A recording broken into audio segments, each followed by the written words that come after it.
ଦେଖନ୍ତୁ, ବହୁତ ପିଲା ପଚାରୁଥିଲେ କି ସାର୍ ଏକ୍ସାଇଜ କନଷ୍ଟେବଲର କେତେ କ'ଣ ଭେକେନ୍ସି ଆସିବ?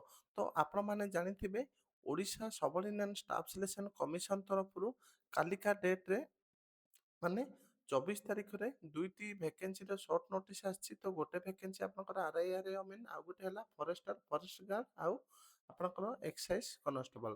ତ ଏଇ ଯୋଉ ଫରେଷ୍ଟର ଫରେଷ୍ଟ ଗାର୍ଡ ଆଉ ଏକ୍ସାଇଜ କନଷ୍ଟେବଲ, ତ ଏକ୍ସାଇଜ କନଷ୍ଟେବଲର କେତେ କ'ଣ ଭେକେନ୍ସି ଆସିବ ବୋଲି ବହୁତ ପିଲା ପଚାରୁଥିଲେ। ତ ଫାଇନାଲି ଏକ୍ସାଇଜ କନଷ୍ଟେବଲର ଏକ୍ସାକ୍ଟ ଭେକେନ୍ସି ପୋଜିସନ ଆସିଯାଇଛି। ତ ଆପଣମାନଙ୍କୁ ମୁଁ ଏକ୍ସାଇଜ କନଷ୍ଟେବଲର ଡାଇରେକ୍ଟ ଭେକେନ୍ସିଟା ଦେଖେଇ ଦଉଛି, ଦେଖନ୍ତୁ। ତ ଏକ୍ସାଇଜ କନଷ୍ଟେବଲର ଭେକେନ୍ସି ଅଛି ଟୋଟାଲ ଏବେ ଅଛି 659, କିନ୍ତୁ ରିକ୍ୱେଜିସନ ଯାଇଛି ଦେଖନ୍ତୁ।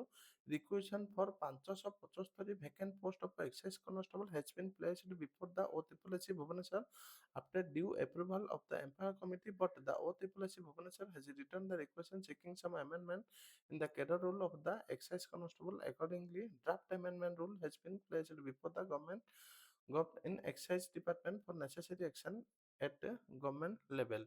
ତ ଫାଇନାଲି ଆପଣମାନେ କନଫର୍ମ ହେଇଯାଇଥିବେ ଯେଉଁଟାକି ଏକ୍ସାଇଜ କନଷ୍ଟେବଲର 575ଟି ଭେକେନ୍ସି ଆସିବା ପାଇଁ ଯାଉଛି। ଇଏ ଥିଲା ଗୋଟେ ଇମ୍ପୋର୍ଟାଣ୍ଟ ଅପଡେଟ୍ ଏକ୍ସାଇଜ କନଷ୍ଟେବଲ ରିକ୍ରୁଟମେଣ୍ଟକୁ ନେଇକି।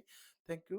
ତ ଆଉ ଗୋଟେ ବି ଛୋଟିଆ ଅପଡେଟ୍ ଅଛି। ତ ଯେଉଁମାନେ ବି ପ୍ରସାଦ ଏକାଡେମୀର ପୁରୁଣା ଆପ୍ଲିକେସନରୁ କୌଣସି ବି କୋର୍ସ ପରଚେଜ କରିଥିଲେ, ତ ଆପଣମାନେ ଭିଡ଼ିଓର ଡେସ୍କ୍ରିପସନରେ ଗୋଟେ ପ୍ରସାଦ ଏକାଡେମୀ ଆପ୍ଲିକେସନର ଲିଙ୍କ ଅଛି, କିମ୍ବା ଆପଣମାନେ ପ୍ଲେ ଷ୍ଟୋରରୁ ପ୍ରସାଦ ଏକାଡେମୀ ସର୍ଚ୍ଚ କରିପାରିବେ। ତ ଏଇ ଆପ୍ଲିକେସନଟାକୁ ଡାଉନଲୋଡ୍ କରିକି ଆପଣମାନେ ପୁରୁଣା ଆପ୍ଲିକେସନରେ ଯେଉଁ ମୋବାଇଲ ନମ୍ବର ଦେଇକି ପରଚେଜ କରିଥିଲେ ବା କିଣିଥିଲେ ବା ଲଗ୍ଇନ୍ କରିଥିଲେ, ତ ଆପଣମାନେ ସେଇ ମୋବାଇଲ ନମ୍ବରରେ ଏଇ ଆପ୍ଲିକେସନରେ ଲଗ୍ଇନ୍ କରନ୍ତୁ। ଆପଣଙ୍କର କୋର୍ସଟା ଏଇ ଆପ୍ଲିକେସନରେ ଶୋ ହେଇଯିବ। Thank you.